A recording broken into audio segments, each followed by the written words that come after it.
Good afternoon. I'm Josh Tolentino, joined by my co-host Jason Klaer, and this is the weekly edition of the Vedette Redbird Beat.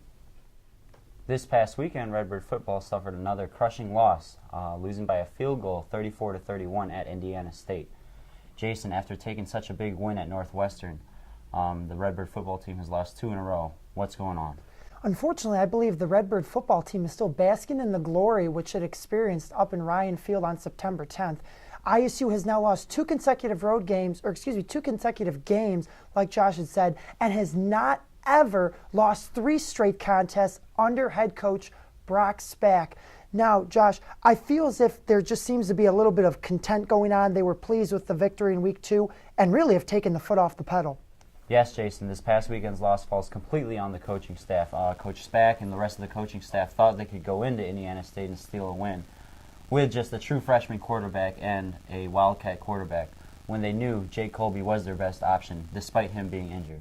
And Colby's effort Saturday afternoon was too little too late, as on the final drive of the game, he was sacked, a fumble was lost, and that fumble sealed ISU's fate. But back to the quarterback, Tristan Smith, this was really his one game at trying to make a name for himself in his freshman season. However, things didn't go exactly his way, cannot fall completely on his shoulders. However, he was the main reason why the Redbirds got out of it early and often.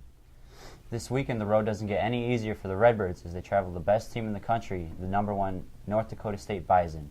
Jason, what's your take on this weekend's game?